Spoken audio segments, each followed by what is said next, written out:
everybody. Thank you very, very much, wherever you are in the world, for joining the Consumer Goods Forum webinar on marketing communications to children.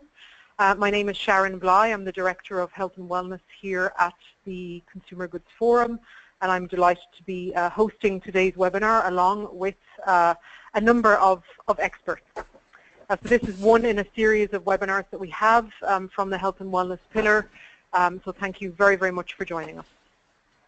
So allow me to introduce today's speakers who will take us through the topic today. So we have Fritz Schroeder-Schenke, who's the Director of International Governmental Relations from Mars, and he's the co-chair of our working group on marketing communications to children. Fritz is joined by his fellow co-chair of the Marketing Communications to Children working group, Frank van Alsum, who's the Program Manager of Corporate Responsibility of Ahold. And we also have Adam Gagan, who's the Director of Legal and Public Affairs at the World Federation of Advertisers. You'll all notice that you're all on mute. This is just to avoid echo as we go through today's webinar. And we would really love to have an interactive session and your participation, so we will keep our speaking agenda to between 30-35 minutes and leave plenty of time for questions and answers at the end of today's webinar. So you have a number of ways of asking us questions. Either on the right-hand side of your screen, you'll see a chat box where you can connect with me during the webinar, or you can send me an email on my email address, which is here on your screen. It's s.bligh@theconsumergoodsforum.com. So what are we going to cover today? I will give you a quick introduction to the Health and Wellness pillar of the Consumer Goods Forum, just to set the context. And then Adam is going to bring us through the why we're working on this area and the role that the industry has to play. Then Fritz is going to give you some more detail on the commitment that we have made as the Consumer Goods Forum on marketing communications to children. And Frank will take you through the implementation of this commitment and the guide that we just published last month at the end of April to the membership of the Consumer Goods Forum and also the World Federation of Advertisers. So as I mentioned, quick overview of the Consumer Goods Forum in case you do not know who we are. So the CGF, it's all about global scale, it's all about positive action between retailers and manufacturers, and it's all about working on a CEO-led agenda. So you'll see here on the screen, this is the agenda that the CEOs decided that they wanted us to work on across 400 members in over 70 countries. And this CEO agenda is governed and led by a board of directors of 25 retailers and 25 manufacturers who've selected these 4 focus areas: sustainability, environmental and social, product safety, health and wellness, and the end-to-end value chain and standards. And of course, everything we do in this webinar as part of it is really to share back that knowledge and best practice sharing among the CGF members. So the pillar itself, the health and wellness pillar, here on your screen you'll see an overview of what we're trying to accomplish. So it's all about having that positive impact that I mentioned, doing it in a collaborative way, so everything we do is between retailers and manufacturers, and it's all about helping people make informed choices. So we really have this mission of supporting healthier lifestyles, and we want to do this collectively. We really want to take a pragmatic approach. So things that we work on, we work really on solutions that retailers and manufacturers can put into place in their businesses. And I think today's webinar, it's all about being practical. Whether you're a company on the phone who's just getting started on this topic, or you're a company who's been implementing this for a number of years, share your best practices, let us know where are your challenges, what are you struggling with. We have 3 experts, and Adam, Frank and Fritz on today's webinar, so please use your time with them. And one of the other areas that we also work in, you can see here on the screen the commitments that we have put in place. We look at working in healthier communities around the globe to implement these commitments. So how did it all get started? In 2011, the Board of Directors, they asked us to create a foundation, a framework for action on which to establish the health and wellness pillar, and they adopted 3 resolutions, which you can see here. The first one is all about access and availability of products and services. The second area is all about product information and responsible marketing, which we'll go into more detail on today. And the third area is communication and education about healthier diets and lifestyles. And our objective is really to implement these resolutions across the 400 member companies and really have an impact on health and wellness of employees, shoppers and consumers around the globe. In 2014, the CEOs on the board of directors, they asked us to bring more focus to our work. And in 2014, we publicly committed to industry commitments in 4 areas. And we set out a 5-year plan to 2018 on employee health and wellness, on nutrition and product formulation, 2 commitments that we'll be reporting on at the end of this year, 2016. And we'll continue to work on our 2018 commitments on offering consistent product labeling and consumer information, and our commitment that we will touch upon today, stopping marketing communications, primarily directed to children under 12, for food and beverages that do not fulfill specific nutrition criteria. So what we really do with the Health and Wellness Steering Committee is work on implementing these commitments and bringing them to life in the companies and the countries where we work across the globe. So that was the Health and Wellness pillar, just to give you some context and some background, and I'll hand you over to Adam now to bring us into the why of what we're speaking about on today's webinar. Adam. Perfect. Thank you very much, Aaron. So just now trying to address the why that we're all together on this webinar, why actually CGF has been prioritizing this as a place for work over the last years, and why WFA and actually the wider food and beverage community has seen this as a particular priority. So we're the World Federation of Advertisers. For those of you that don't know us, represent around about 90% of global marketing spend. We're essentially all the global brand owners, and so we work on policy issues across the entire marketing space, from digital to cosmetics to everything else. This issue specifically is one of our top issues that we see being addressed and focused on by governments around the world today, and it's actually increasing. The reason for that is because there is a real problem that society is trying to combat at present, and that problem is one I'm sure no matter which market you're from you're aware of. It's obesity. Obesity and those who are overweight, which is a slightly lesser form of what the WHO classes a chronic disease, has been increasing now for a number of years. As you can see on the slide on the left-hand side, it shows a general increase both from adults who are suffering from obesity and also children and adolescents.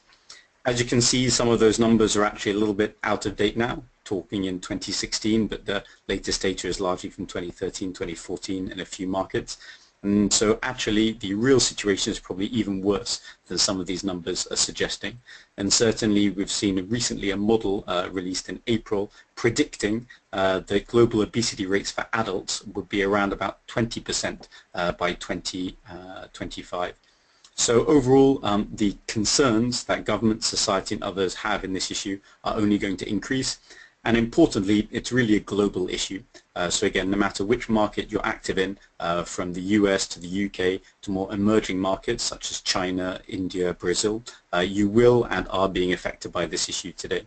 And that's one of the reasons why, as an industry, we've been trying to make strong, responsible strides in how marketing is being developed, because we recognize that it can be a factor. And so if we move through to the next slide, this essentially shows a complex reality of how marketing is potentially playing a role or being a factor in that larger debate around health and wellness. This is a foresight map that was developed in the UK a few years ago now, that was essentially trying to assess all the different factors coming together to drive obesity. And you may be able to see in the top left corner a very small red circle. And this red circle is essentially around the elements of marketing which were identified as part of this foresight map, largely looking at TV marketing at the time. And so you can see that while potentially it has been identified as a factor, it's certainly not one of the leading drivers, and certainly not necessarily something that if you address marketing, you're going to fix the overall problem. And so that really leads us to 2 conclusions as an industry. One, we do still need to be active on delivering on this moral and ethical point, and to make sure that societies and our companies, frankly, are going to be sustainable in the long run. But secondly, we need to realize even if we deliver on all of our commitments, the pressure is likely to continue to increase because there are so many other factors involved. And so we need to respond in a way which is credible, documented, and is really delivering on our consumers and wider society's expectations. So why are we so focused specifically on marketing as a group? If you go through to the next slide, it will highlight that essentially that's because it's a big part of our business, therefore we need to be taking it responsibly, but also because there are a number of global actors that are particularly calling for industry to take action on marketing, or in some cases for regulators and legislation to be applied. The first, which many of you I'm sure are familiar with, is the World Health Organization. So actually the WHO recently has been identifying marketing to children around food and beverages as a key concern now since around about 2010 and even before that. But in 2010 the action really increased with the release of a set of recommendations on the marketing of food and non-alcoholic beverages to children. And one of those areas they were calling essentially on increased controls, obviously to be applied. But positively, they did recognize the call on industry and the role that potentially we could play in addressing that. And then more recently, over the last couple of years, increased activity has been highlighted in things like the UN's non-communicable action plan and some of the goals which are being set there and being implemented by the WHO. But this is potentially an actor you would expect to be involved and calling for more activities. The other two are perhaps slightly newer. One is the OECD, which is the organization essentially looking after very developed economies of a range of issues, not necessarily specifically focused around health. However, for the last few years, they have also been investigating this space and trying to address around obesity what can be the most cost-effective policy options that governments can take. And this is essentially because the burden of obesity does actually cause a massive economic impact on countries, whether that's on their medical care sector or more widely in terms of lost productivity and other issues. And interestingly, they've now started a few work streams called the economics of prevention, which highlights that marketing is one of the key, potentially one of the most cost-effective areas in which to be taking action. And they're looking at regulation, so direct legislation, but also at self-regulation. And so it's an interesting voice now that is possibly speaking to ministries of finance in the markets where you're operating. The last voice is really UNICEF, the most credible voice actually we would argue on children and the protections that they need. UNICEF recently has started increasing investigation in this space and is actually currently undertaking a large-scale research through a partner to actually assess the levels of protection on a range of marketing issues for children in around about 60 markets.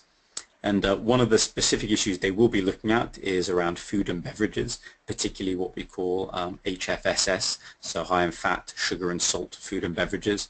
And it's likely they will be identifying a number of markets as not really meeting yet the levels of protections which they would like to see. And potentially there's areas in Africa, Southeast Asia, but also Eastern Europe and potentially elements of South America. And if you take all of those three factors together, you can understand then the increased call on governments, on society and on business to be doing the responsible thing and delivering responsible marketing in this space. And interestingly, there are three factors that largely come up. One is, first of all, what are the products that we're trying to actually regulate here, self-regulate or legislate on? And that's essentially around the nutrition criteria that we apply to define what is an HFSS food and beverage. The second general debate is around the age, so what age should actually protections be applied? And again, there are different perspectives there. We as the industry would normally use 12 as the cutoff, though again there are a few countries where that differs, but there are some countries looking at 17 and 18 from a legislative point of view. And then lastly, there's a debate about how you actually apply this principle of protecting children on HFSS foods and beverages. Again, some people would argue complete restrictions on exposure around sponsorship, for example, around TV, watersheds. Others, and probably largely the industry, would be arguing it's more important to be focused on exactly the overall engagement that marketing is having. So that's the placement, for example, using thresholds to make sure you target in the right place, but also controls on the creative elements. And so all of these discussions have essentially led to the development of, I think, what we're going to be talking through for the rest of the webinar, this very strong and credible commitment on marketing to children that CGF has taken on board and is now rolling out. which is very much aligned actually with other leading best practice programs such as under the International Food and Beverage Alliance, the EU Pledge, or others such as in the United States, the CFBAI program. And so this is really international best practice that we've all come together to implement.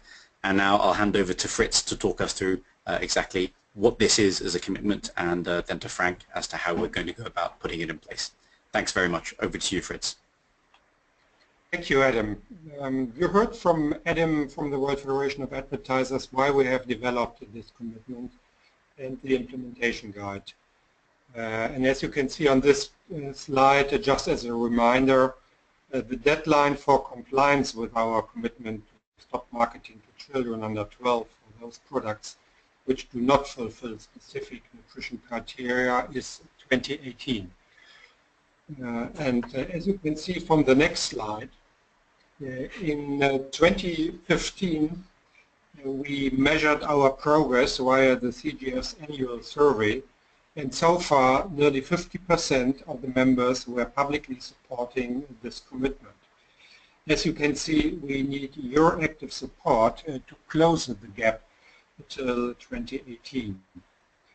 In June, we will launch a new survey to understand better what else needs to be done to reach full compliance. One important step to reach compliance is to offer you our support from the working group with the implementation guide and share best practices with you. More you will hear from my colleague Frank from Ahold. Frank? Yes, thank you, Fritz. On the next slide, it is showing the 6 steps that we launched in the toolkit last year in 2015 to help our members to get started. Now this year in 2016 we're taking this framework one step further, and we have launched a first version of the implementation guidelines. Now the 6 pragmatic steps from the toolkit, as on this slide, stays relevant of course and is still accessible on the CGF site. They are meant to support members to get started. And it's nothing more than basically a practical guide and basic steps to initially get a good understanding of the potential impact of the commitment for your company. What does it mean in terms of the way you currently are marketing your product? That is one of the key questions to get clear for yourself and your internal stakeholders before you actually can start developing the policy and make the first steps towards implementation. Now this will be different for different companies obviously, and will have different impact for retailers and manufacturers, and is strongly related to the kind of product you sell or the market you're operating in. One of the important steps here in the toolkit is to decide on the nutritional criteria you will be following. In the guidelines we speak to that in more detail, and we recommend you to follow local criteria pledges when available, or the EU pledge when locally the criteria are not in place. So when criteria have been chosen, the real impact can be assessed for your company and your marketing strategy and communications around your product, especially those that are falling outside the nutritional criteria. Now the last real step is to decide as a company on how you want to adapt and create a policy to formalize your strategy before you actually start implementing. Now, these steps will come back to a certain extent at least in the implementation guide that I will touch upon soon, and where also some other topics are addressed. So if we go to the next slide, we can have a look at the implementation guide and how it is structured. So as you can see, we like simple approaches and structures. So we address this as chapter 1 into the what, the why, chapter 2, and the how again in chapter 3. Let's talk a little bit about this in more detail. So the Consumer Goods Forum, together with the World Federation of Advertisers, has published this new tool for companies to meet agreed commitments to stop marketing communications to children. It has been developed with the support of the members, both retailers and manufacturers, who are involved in the CGF's health and wellness pillar itself. The guide is structured as such, and because Adam and Fritz actually talked about the first chapters, I will jump to the how basically on the next slide. So this slide the comprehensive one, is a high-level summary of the three-step approach to implementation, which includes preparation, participation, and promoting impact and success in the end. So the guideline is more comprehensive and builds on the content of the pragmatic steps from the toolkit. I will highlight some of the main points here and not go into too much detail of every step. We don't have that time, and I think it's more relevant for you as a member also to be able to ask questions in the end. So regarding preparation phase, when you go through the first couple of steps, I think you'll recognize that I just summarized from the toolkit as well. This is where you get started and work towards an internal policy on marketing to children. You know, where you do the initial piloting in terms of the impact for your company, and where you align within an external stakeholders for buy-in and cooperation. The participation phase, actually the second layer, is about actually applying the policy, keeping the ultimate due date from the commitment of 2018 in mind, and starting to monitor compliance. Now the last one is an important step that is added to the implementation guide compared to the toolkit, the monitoring piece I'm talking about, and the reporting and sharing the results. Now please keep in mind that here compliance reporting does not need to cover all marketing communications across all media, but core media will be important going forward to be monitored. Now as such, monitoring could be quite comprehensive and a challenge, but can be organized through audit agencies and is explained in more detail in the guide itself. We encourage you to join local pledge. Pledges are to support local self-regulatory bodies and local pledge structures. We see this as the most reliable way to unify industry efforts, to ensure consistency and to minimize cost, and align future development as well of actions at national level. So when we talk about the last area, which is the promoting piece, we'll see that when looking ahead, it's very important to share true impact and keep the dialogue ongoing. Sharing and promoting industry efforts with consumers and the wider public and demonstrating real impact is extremely important to further move the industry ahead on this specific topic of marketing communication. So keeping this alive is a very important industry tool to fight childhood obesity. So Fritz, Adam and I myself are more than happy to answer any questions. We do understand that some steps in the implementation process can be quite a challenge, and it's different for each organization. Myself, within Ahold, we have been compliant for the commitment for several years, but it remains an area of intention, and to remain compliant even more so. To stretch it even to the next level, that's a further discussion for later. So my experience is that the whole process is important to have support from the leadership of your company and work in close collaboration with departments like marketing, communications obviously, but also merchandising and product development. So it's absolutely fair to say that internal alignment does not happen overnight often, but that a well-developed policy initial impact assessment can really speed up the process and create some buy-in from the start with some of your key stakeholders in your company. That is so far for me. I wish you all the best, and we'll hand it over back to you, Sharon.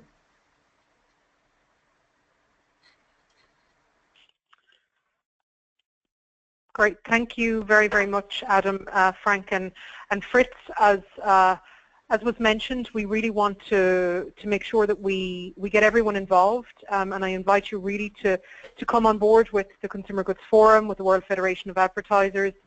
Frank and Fritz lead a working group of retailers and manufacturers who are we're working on this. We know it's the right thing to do, and we want more and more people to get involved. I have one call to action, is that we're going to out to the full membership of the Consumer Goods Forum with our measurement and reporting this year in June 2016. So if your company is involved in the CGF, please do take part in that measurement and reporting exercise. It's hugely important for us to be able to see how we're doing in terms of progress. So just on your screen here, before we open up for Q&A, I invite you to participate. If this is your area where you're passionate, get in contact with me, but we also have a number of other working groups, so please do reach out to me and we'll see how we can get you involved. It's all about engaging with other people, with Adam, with Frank and with Fritz. Very, very open dialogue at the Consumer Goods Forum. We really want to be an implementation platform, so an organization that helps companies to implement, and that's why I think once you've read through the implementation guide and you've had the internal dialogue with your teams, if there's things that you're still questioning, just reach out to us and we're here to help with any questions you have.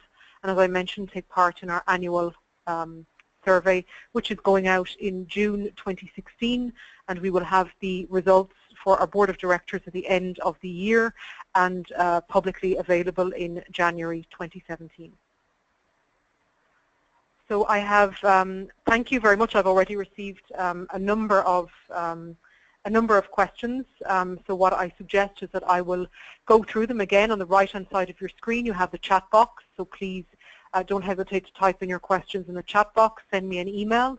If you'd like to speak, just let me know and I will unmute your phone line so you can answer or ask any questions that you have or give your thoughts on how you're doing in this commitment within your company and maybe any obstacles or gaps that you might have seen if you've already gone through the implementation guide. This is version 1 and we will of course continue to improve it. So Frank, the first question I've received is for you. So what are some of the key challenges that you've faced as a retailer you mentioned you've been implementing this for a number of years. What were some of the key challenges that you faced as a retailer? Yes, thank you, Sharon. The key challenges, I think, is within the internal organization where, and for other retailers this will be definitely familiar, but also for the manufacturers, is the way we've been doing business all these years. The way business models are organized from historical reasons is to, sometimes you have to make a change there, and then it's very much important to have the right people around the table from the start and to find buy-in and support from top management, going through a process of discussing, okay, what do we want to achieve, why do we want to achieve it, in which way, which makes sense for you as a business going forward for the longer term as well, and then develop the policy and try to be as compliant as you can be and start measuring and adapt where necessary. So in terms of challenges, I think keeping different people from different departments on the same track during this process with buy-in from the top is an important thing. Thank you, Frank. Fritz, I have a question for you, and it's something I just mentioned. We're going out to measure and report our progress as members of the Consumer Goods Forum. But I have a question here about will we go beyond self-reporting to show our progress on this commitment? Yeah, thank you for the question. Probably also something where Adam can give us his insights from the expertise from the World Federation of Advertisers. So from a CGF perspective so far, as you have said, Sharon, so we are publishing an annual progress report, which is based on self-measurement, right? And this is, in the end, the basic requirement for all our commitments, including this commitment. But we also are in a discussion within the steering committee, and this is not limited to marketing to children only, in order to become credible with our commitments that a third-party independent measurement would be our gold standard here, right? But there is freedom, of course, for the members, depending on their situation, to start with self-measurement, to report back via the annual survey, which Sharon mentioned to the CGF, but there's also support which we can deliver together with the World Federation of Advertisers in case you want to go already to the next step, you want to join others in ensuring credibility of your work via independent third-party monitoring. And you can see also on the implementation guide, there are a lot of examples, a lot of national pledges already existing. So you can contact those national pledges in your area of responsibility. And many of them do and monitor and do verify their work via third-party independent monitoring. But Adam, probably also you can give us your expertise in this work from your perspective. Sure, Fritz. Thanks very much. Yes, I think this is a very good question because really monitoring is a core component of this commitment.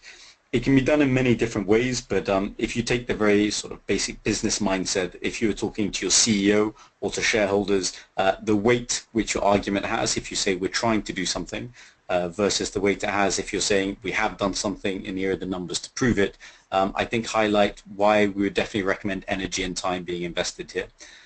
Oftentimes, I think the reporting, whether it's independent and impartial, can sometimes be a big area of discussion. We would certainly recommend as sort of credible and impartial as possible is useful, and a number of the largest sort of big programs do use third parties to be able to provide that. But really what's also important is measuring the right thing. So making sure that you're actually putting the KPIs in place to be able to demonstrate what you've set out to do, which is to control largely placement of your advertising and also some elements of the creative content of it, and that you've delivered on that to a very high standard. And again, within the Marketing Communications to Children Commitment Guide, there are a few details about how to do that.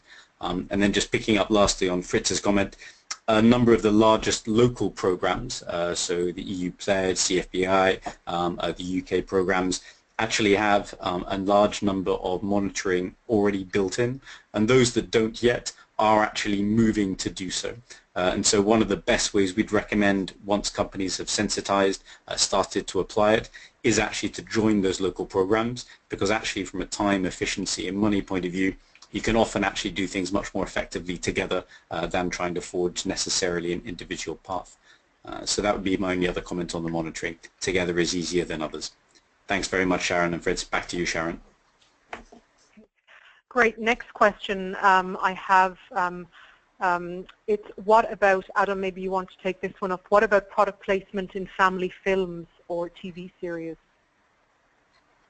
How are they covered? Thanks. So yeah, it's a bit of a tricky area and one which is also kind of being developed. So technically, as you may have seen within the guide, the scope technically covers marketing communications directed to children under 12 years of age in TV, print, third-party internet, company-owned websites, radio, cinema, DVD, CD-ROM, so this means movies, direct marketing, product placement in marketing communications, interactive games, mobile, and SMS. So that was a long way of saying yes, it is largely covered. The application, though, would still be relying on the thresholds that we're applying throughout the entire commitment, which means we would generally assess a communication primarily targeted to children under 12, as where more than 35% of the audience is under 12 years of age. So, for example, a DVD or cinema placement of a film which is largely an adult audience, actually we would be able to highlight is something which is acceptable.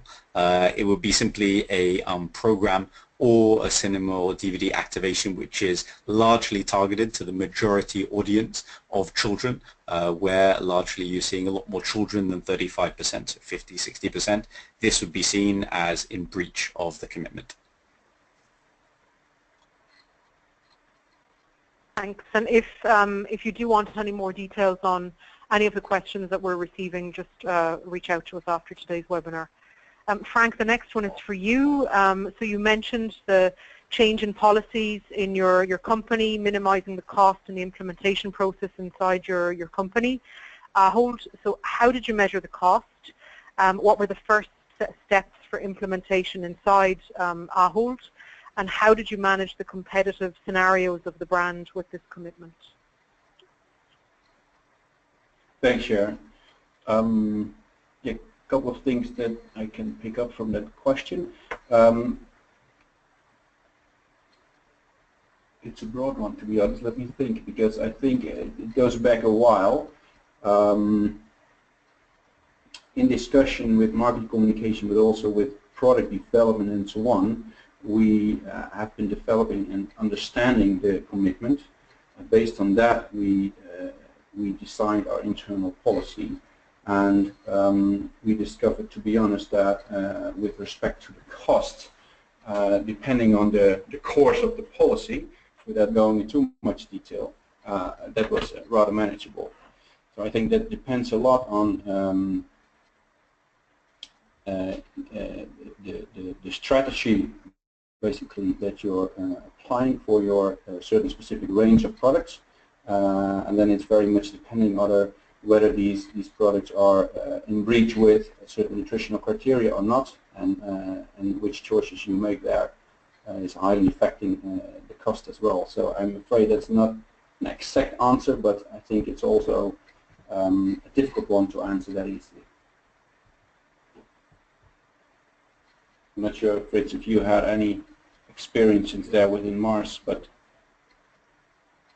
it takes a little bit more time to discuss in more detail, I'm afraid. I'm happy to do so, actually. Yeah, I can connect you with the person who asked the question. So it was measuring the cost within the company, the very first steps for implementation within your company, and managing competitive scenarios of the brand. Yeah, from my side, probably just to add, I think so we as you can see, I think on the toolkit which we have developed, Sharon, 2 years ago already, right? Or was it 1 year ago? So you can see also examples from Ahold, Mars, and others there. So about the challenges we faced when we developed the Mars marketing code here. Which is fully in line with the CGF commitment. But this code is already from 2006, right? So I think we have some experience already with that code, and we have developed it further together with others, and we learned a lot about that. I think critical from my perspective is that the lead here is not with corporate affairs. So I'm representing the corporate affairs function within that work stream. But within our company, the lead is clearly with the marketing department. And this is crucial for success, right? Because in the end, so they really can make changes internally. Of course, the whole work is a cross-functional effort here.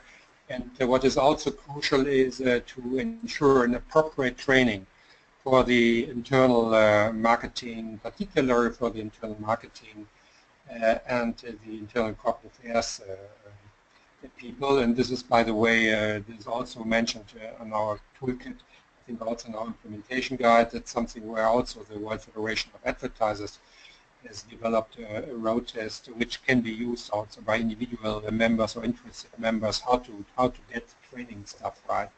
I think this is also crucial, and as Frank has mentioned at the beginning, learning over the years is also, and still challenges we face is to make it a priority for the business locally, right? So therefore, I think you need to have a strong leadership here, and you need to have a good compliance body in place. Also to give your own colleagues on the ground the right support about the right training support about what to take into consideration to comply with the commitments here. And in the end, it's not that you want to create a police force here on global level. It's more really delivering the right training support and giving the right guidance, but it needs to be embedded in the business locally. I think this is something where we still can become better in some areas, but this is really crucial for success here from my perspective. Thank you, Fritz. And I have another question. In addition to, as Fritz mentioned, we have many examples of local pledges in the implementation guidelines, and this one is for you, Adam. There are many examples. Are there other countries where marketing to children that it's not mentioned in the guideline where it's high on the agenda? So Sharon, sorry, do you just mind repeating the question? Were you asking which other countries is it high on the agenda, or yes. why are there not yet pledges in them? So which other countries, you mentioned, Fritz mentioned local pledges, and there's a number of them that are listed in the implementation guidelines, and are there other countries where marketing communications to children is high on the agenda? So certainly, maybe two sort of clarifications. Even where there aren't local pledges, companies that have signed up to the global commitment will still be applying and often monitoring actually their compliance with that commitment. So while there haven't been, let's say, a codification at the local level, which has been built up, there will still be activity. But to answer the question specifically, we see a number of markets paying more attention. Probably one of the most important ones we'd highlight would be China, who recently adopted a new advertising law, which actually gave scope for industry-led standards and commitments around marketing. And actually they are starting to look at the industry and asking us to take more action. So that would be one clear area of taking more requirements. Under ASEAN, a number of the markets there are also increasingly focusing on action. So Indonesia, for example, Vietnam, and then a number of countries in South America as well, where we do have some marketing pledges, but potentially they need to be slightly more strongly upgraded and also expanded to include a number of the local players, which can sometimes represent a significant portion of market share, which is potentially not captured just in WFA or even in the wider CGF membership. So those would be the countries that I would sort of flag up. But really, it's actually happening everywhere. And so even while in Africa there hasn't been large discussions in key markets such as Nigeria, Kenya, Uganda, we definitely predict that this will be coming to those markets. And again, to have credibility as an industry, we really see that we need to be developing these programs, seating them at local level, engaging also with society, policymakers, and the wider local industry to actually apply them well before the pressure and the call for increased action arrives. Because if we're seen only to be responding when we're asked, that also, I think, undermines some of the credibility and responsibility that we're really trying to communicate as the industry on these issues. Thank you. And that is the last, one final question I've received is, yes, this session is being recorded and the slides will be made available on our website after the webinar, so we will share the recording and the slides with everyone on today's webinar. So those are the end of the questions that I've received. Just on your screen here again, Adam and my contact details. If you're interested in connecting with us, please do so. We'd be very, very happy to help, as we said, on the challenges, or if you have a best practice that you want to share. Fritz and Frank mentioned our Health and Wellness Toolkit. There are opportunities on Consumer Goods for Better Lives to share your story. We would be very, very pleased to do that, to put your story live on the Health and Wellness Toolkit. And the implementation guide is also available to download on the Health and Wellness Toolkit. So to keep up to date on our information and what we're doing, you'll see here on your screen. Of course, you can connect on our website, tcgfhealthandwellness.com, on our toolkit, Consumer Goods for Better Lives, on Twitter, LinkedIn, blogs, and sign up to our quarterly newsletter. So with that, I just want to thank everybody for joining today's webinar. Thank you for all of your questions. If something comes to mind or you're interested in the future of this commitment, where we're going, how our conversations are developing as we drive our ambition, because we're looking to work towards continuous improvement, reach out to me and we can have a conversation to see how we can get more information to you and your company to help you implement. So thank you very, very much to all of our speakers, to everyone who's on the line. Please do download the implementation guide. It's on the website in English. We're translating it into Japanese, and we're looking at a number of other languages if member companies would like to have it in other languages. So please do go ahead if you're interested in another language. Just let me know. So thank you very, very much, everybody, for your time. Thank you. Thank you. Bye-bye. Thanks, guys. Bye-bye.